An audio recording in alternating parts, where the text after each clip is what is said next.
Live football kicks off our Sporting Sunday across the BBC. Everton take on Manchester City in the Women's Super League. Watch on BBC Two and iPlayer today from 2:10. Then Man City's Premier League squad face Liverpool at 4:30. Listen along to commentary and coverage on BBC Sounds. The audience is the unique ingredient of Question Time. We're both teachers. We love a debate, don't we? Yeah. You go to different parts of the country. I literally live about 3 minutes down the road. I play for the local brass band. It's a great formula. There's nothing else like it.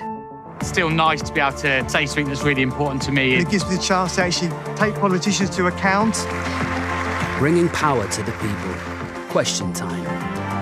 Watch on BBC iPlayer.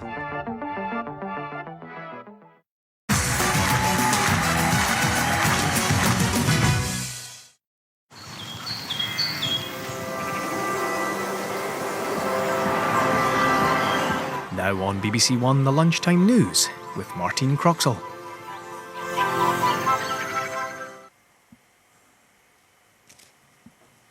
Today, the nation falls silent in remembrance of the men and women who lost their lives in conflict. King Charles and other senior royals paid their respects to the fallen at the Cenotaph in central London. They're joined by thousands of veterans and civilians, among them some of the last survivors who fought in the Second World War. In other news, UK military personnel are sent to defend Belgium against suspected Russian drone incursions. And 1 million people are warned to flee their homes in the Philippines as a super typhoon bears down.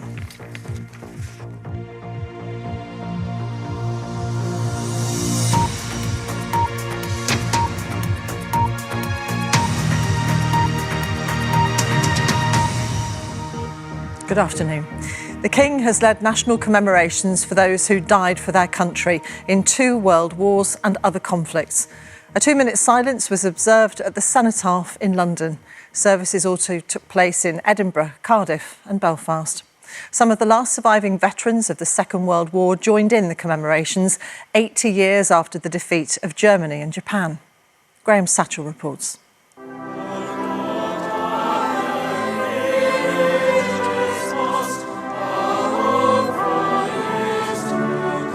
In glorious autumnal sunlight, the Cenotaph in Whitehall, the annual focus of a moment of national remembrance. In Roman numerals on the side, 1945, it is the 80th anniversary of the end of World War II. And centre stage this year, 20 World War II veterans. The youngest is now 98. The real heroes are out there lying under crosses. That's how I feel about it. We are lucky to be here. I'm so proud of the men, the ladies, the uniforms, everything. It's not difficult to feel a bit emotional.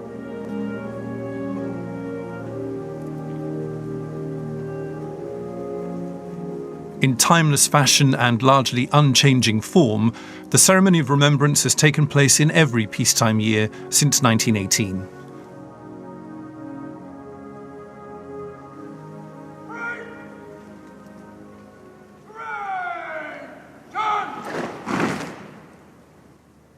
At 11:02, the King led out the royal party. With him, Prince William, the Prince of Wales, and Prince Edward, the Duke of Edinburgh. Princess Anne, the Princess Royal, is at a remembrance service in Australia. The King's brother Andrew is no longer a serving member of the royal family. A salute in readiness for the national 2-minute silence when those who lost their lives in the world wars and other conflicts are remembered.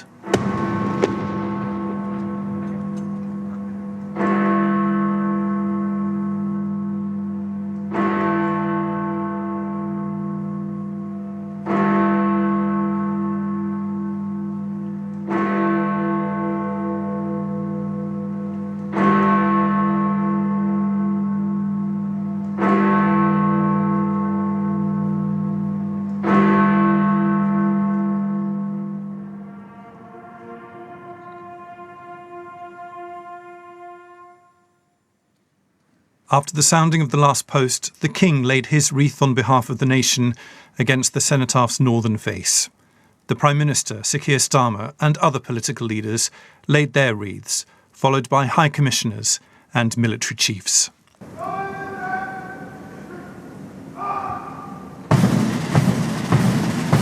And then it was the turn of the veterans, some 10,000 men and women, to march past the Cenotaph. Pride of place, the World War II veterans. The youngest marching today, just 8. The oldest, thought to be 104. They march in remembrance of those who made the ultimate sacrifice. Graham Satchell, BBC News. The new head of the British Armed Forces has told the BBC that UK military personnel have been sent to Belgium to help defend against suspected Russian drone incursions. Sir Richard Knighton told Sunday with Laura Koonsberg that his Belgian counterpart had asked for assistance earlier this week. I spoke to my Belgian opposite number in the week, and he asked if we would be prepared to support them, and the Defence Secretary and I agreed at the end of last week that we would deploy our people, our equipment to Belgium to help them. It is important to be clear, though, that we don't know, and the Belgians don't yet know, the source of those drones, but we will help them by providing our kit and capability, which has already started to deploy to help to Belgium. Well, our World Affairs correspondent Joe Inwood is here. Joe, what do we know about these drone incursions? So these happened over Zaventem Airport and a number of military bases on Thursday in the evening. Now, we should say at the moment, there is no clear evidence as to who was responsible. The Belgians have said that. But Belgian intelligence and German intelligence have pointed the finger indirectly at Russia, say they think they were responsible. And one of the key things we could read into is the fact they've requested NATO military help. And as we heard from Sir Richard there, that help is coming from the British in the form of their Counter-Uncrewed Aerial Systems Wing. And that is a specialist team that the RAF have that is able to counter drones, protect airports. Now, we should say this isn't the first time they've been deployed. They were involved at an EU summit and also at the Paris Olympics. But it does show the seriousness, I think, with which this threat is being taken. Joe, thank you very much. Joe Inwood. The Culture Secretary, Lisa Nandy, has said that the BBC is facing serious allegations about a Panorama programme, which is reported to have misled viewers by editing a speech by the US President Donald Trump. She said she was confident the BBC chairman, Samir Shah, was treating the issue with the seriousness it demands. It's expected that Mr Shah will offer an apology when he reports to MPs, as Noor Nanji reports. The Panorama, Trump, A Second Chance, was broadcast in October last year, just before the American election. One sequence featured this. We're going to walk down to the Capitol, and I'll be there with you, and we fight. We fight like hell, and if you don't fight like hell, you're not going to have a country anymore. Donald Trump speaking on the day of the assault on the Capitol building in January 2021. What sounds like one sentence is from different parts of the speech, 54 minutes apart. A former BBC external advisor, Michael Prescott, is said to have voiced concerns about the way the speech was edited in an internal editorial report seen by the Telegraph newspaper. Now the Culture Secretary has indicated the BBC has serious questions to answer. It isn't just about the Panorama programme, although that is incredibly serious. There are a series of very serious allegations made, the most serious of which is that there is systemic bias in the way that difficult issues are reported at the BBC. I've spoken to the chairman this week. I am confident that he is treating this with the seriousness that demands. The BBC has said it doesn't comment on leaked documents, but says it's taking feedback seriously and carefully. Its chairman, Samir Shah, will report back to a parliamentary select committee tomorrow. The BBC is expected to apologise, while Michael Prescott is due to appear before the committee. I have never believed the great conspiracy theory that the BBC is some sort of terrible organisation determined to lie to the world. I think it has faults and imperfections. The row over Panorama comes as the BBC faces criticism on a number of other fronts as well, including over its Middle East reporting and over its coverage of trans issues. Not for the first time, the BBC is under scrutiny. The question is, will an apology be enough to take the pressure off? Noor Nanji, BBC News. A 21-year-old man has been charged with attempted murder after a stabbing near Birmingham New Street Station on Friday night. West Midlands Police said Jason Raphael has also been charged with 2 counts of assault and possession of a blade. A woman in her 30s remains in a critical condition in hospital. Medical authorities are warning that we could be facing the worst flu season in a decade because of mutations in the virus. NHS England has issued what it's calling a flu jab SOS, offering 2.4 million vaccine appointments this week as it encourages vulnerable people to get the jab. The Culture Secretary, Lisa Nandy, has apologised for breaking rules by failing to declare that she had received donations from David Cogan, the man appointed as England's new football regulator.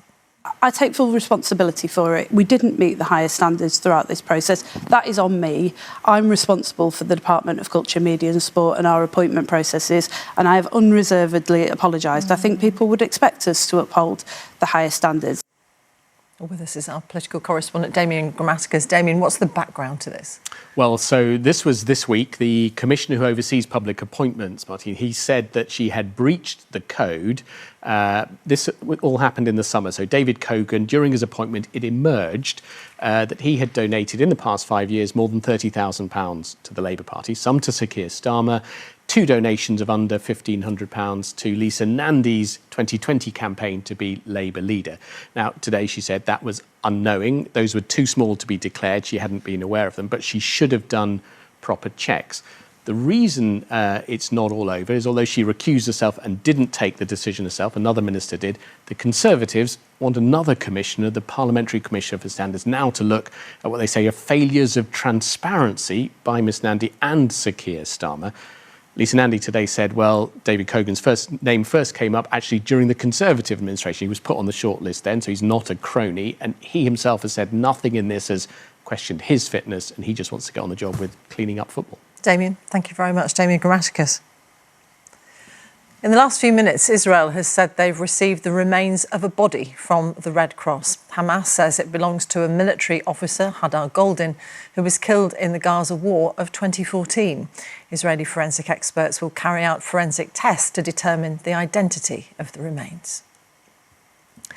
More than 1 million people have been told to leave their homes in the Philippines, which is braced for its second massive storm in a week. Super Typhoon Feng Wong is expected to come ashore in the coming hours with winds of 115 miles per hour. Our Southeast Asia correspondent Jonathan Head reports from the Philippines. Rough seas heralded the approach of Typhoon Feng Wong on the eastern shores of the Philippines. Normally a popular surfing beach, today it was deserted. Seaside hotels and cafes shut down for the storm. This is the exact point where the typhoon is going to make landfall here on the main island of the Philippines in just a few hours' time. And when that happens, there's no way I can be standing here. It is absolutely massive. It's carrying huge amounts of rainfall and bringing with it the risk of dangerous storm surges, flash floods and landslides. It's been less than a week since the Philippines was hit by another typhoon, which killed more than 200 people. So everyone here knows they need to prepare.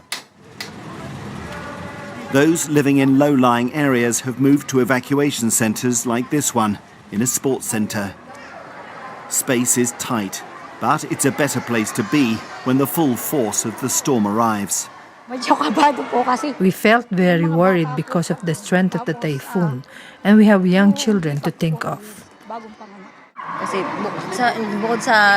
Our house is made of wood and flimsy materials.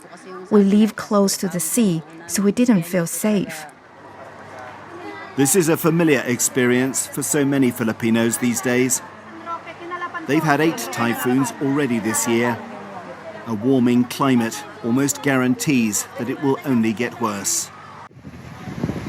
By nightfall, sheets of rain were being carried in as the wind picked up. The full impact of this storm, though, won't be clear until daybreak. Jonathan Head, BBC News in eastern Luzon. That's all for now. The next news on BBC One is at 5 to 5. We'll leave you with Remembrance Day images from today's service at the Cenotaph in London.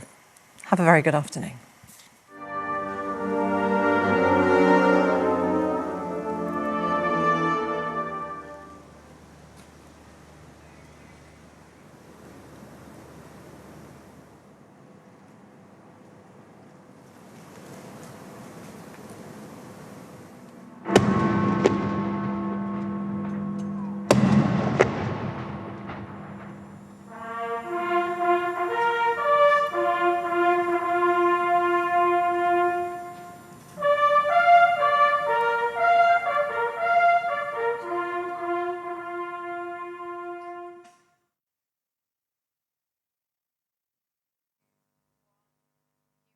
Good afternoon. Remembrance Sunday, another one of those dates that shows us we are moving through the autumn. But the weather hasn't been feeling particularly autumnal recently. In fact, it's been very mild so far this November. That said, it was a chilly start for some this morning, some fog in eastern England. And by the end of this coming week, it does look like some slightly colder weather will start to develop from the north. In the meantime, spells of rain and some brisk winds for a time. Now, it's not particularly windy out there right now, and partly because of that, this band of rain here is quite slow moving. That rain is going to shift eastwards across Scotland through this afternoon, but it will linger in northwest England, Wales, some particularly heavy bursts of rain in South Wales with the risk of flooding and transport disruption. Wet for a time in the southwest of England as well. Brighter skies in Northern Ireland and holding on to a little bit of sunshine across southeast England. Highs of 14 degrees. Through this evening and tonight, various pulses of rain will continue to drift northwards with some clear gaps in between. We could see some fog patches across parts of East Wales and the Midlands, milder than last night in the south, a little bit chilly up towards the north of the UK. Now for tomorrow, as you can see, various frontal systems pushing across the country, so there will be some rain at times, but not all the time. Looks like we'll see one band of rain affecting parts of Northern Ireland and Scotland, tending to move northwards.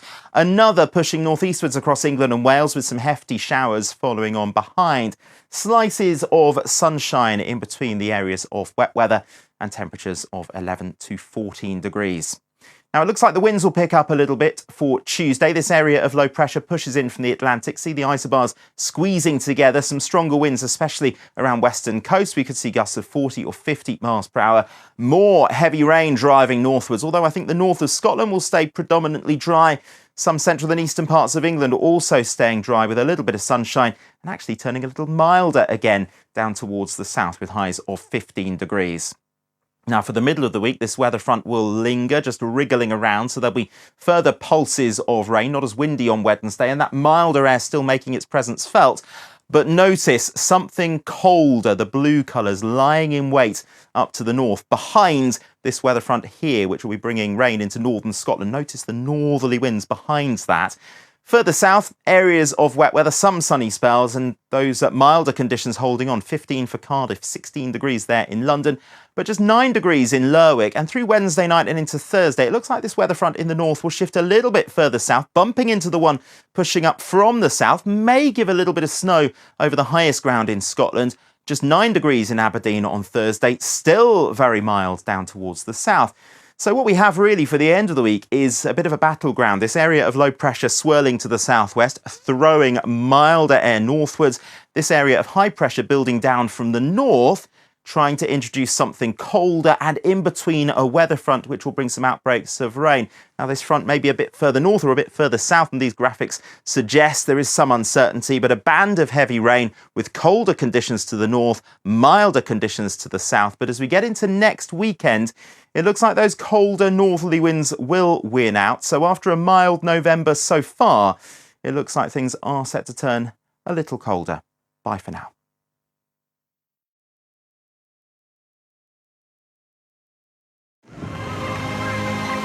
A home. 4 families on a collision course. Who will rule this kingdom? Starts tonight at 6:20 on BBC One and iPlayer. Two Muppets talking absolute carp again. You're a bit like Jason Statham. Yeah, I am, actually. Well, let's be honest, you don't tune in just for them. You come for me, too. If you spew, it'll be chain reaction. See, I'm their catcher today. Mortimer and Whitehouse, gone fishing. Watch on BBC iPlayer.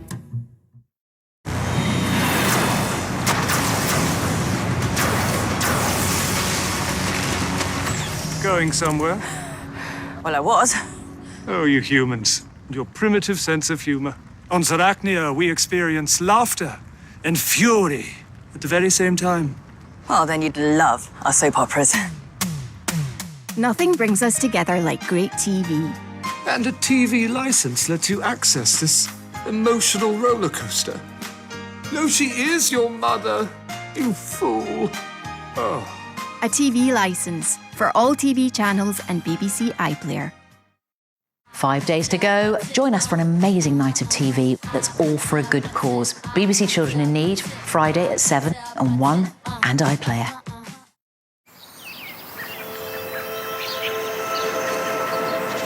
Musical reflection now on BBC One in a Remembrance Sunday special, Songs of Praise.